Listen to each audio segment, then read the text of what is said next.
अब वो विषय आ रहा है जिस पर बहुत सारा विवाद है और मैं कुछ श्लोकों का प्रत्यक्ष प्रमाण भी साथ लेकर आया हूं। कोई चीज तो यहाँ प्रश्न उठा, शिव पर चढ़ा प्रसाद खाएं के नहीं।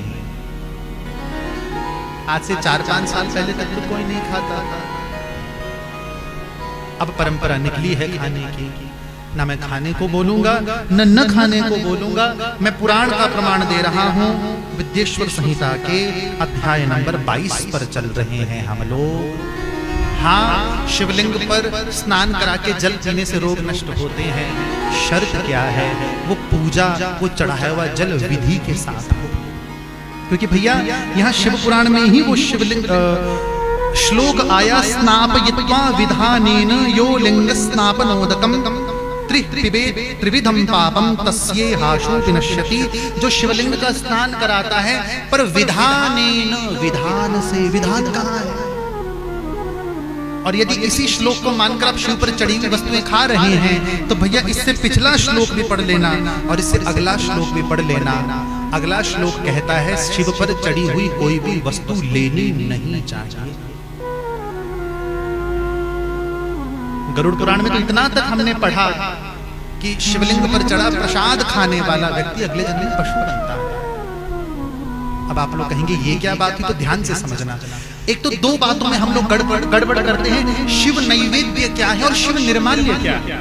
पहले तो ये समझो, जो चीज शिव पर चढ़ी वो है निर्माल्य, उसे मत लो। जो शिव पर चढ़ी नहीं, दूर से तुमने भोग लगाया, वो नैवेद्य है, वो खाओ। दोनों अलग चीजें हैं। शिव मंदिर में भोग लगाने का तरीका है, शिव को थाली स्पर्श नहीं की जाती, क्योंकि जो चीज स्पर्श हो गई वो भाग बन गया चंड का। चंड गण है और शिवलिंग पर चढ़ी हर वस्तु चंड की होती है। समझना, एकदम से निर्णय पर मत पहुंचना, ध्यान से समझना। और शिव पुराण प्रत्यक्ष शब्दों में कहता है, लिंगो परिचयत द्रव्यम तद द्रव्यम मुनीश्वराः सुपवित्रम तद ज्ञेयम यल लिंग स्पर्श बाह्यतः। जिस वस्तु ने शिवलिंग को छू लिया तुम उसे नहीं ले सकते, और जिसे शिवलिंग ने नहीं छुआ उसे तुम ले सकते।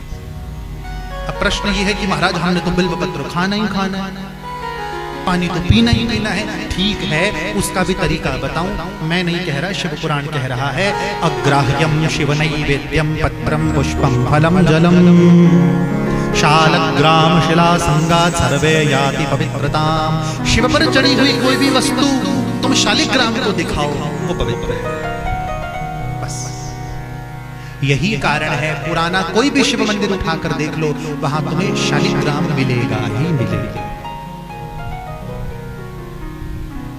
तुम्हारे घर पर नर्मदेश्वर शिवलिंग है, उस पर चढ़ा प्रसाद डायरेक्ट खाया जा सकता है, ये शिव पुराण कहता है। उस पर चंड का अधिकार नहीं है। जो शिवलिंग प्रकट हुए हैं, धातु से बने हैं, या जो शिव की मूर्ति है, इन पर चढ़ा प्रसाद खाया जा सकता है। अरे भैया, कौन सा शिवलिंग कौन है हमें क्या पता?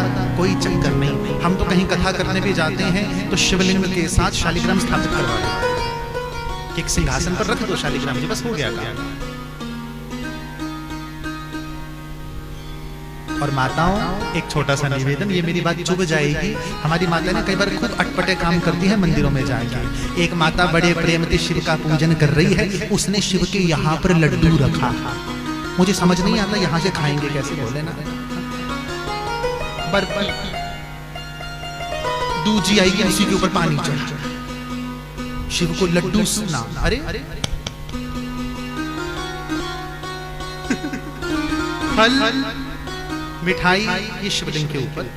अच्छा, तो मिठाई लेकर गई, शिव को दिखाया, स्पर्श नहीं कराना, एक तरफ रख दो, बांट बोल।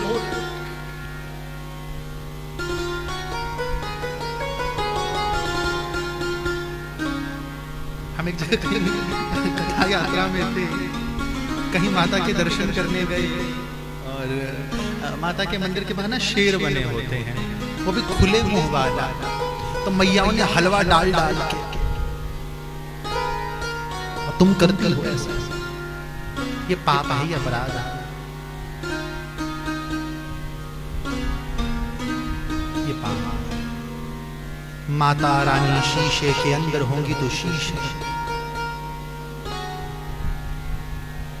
बड़े प्रेम से थाली सजा कर ले जाओ, भगवती को दिखाओ, भाव होगा ना, भगवती रसोई तक चल कर आएगी, भोग पाकर जाएगी। क्या पता वहीं भगवती कोई रूप बदल कर आ जाए प्रसाद पर ध्यान रखना।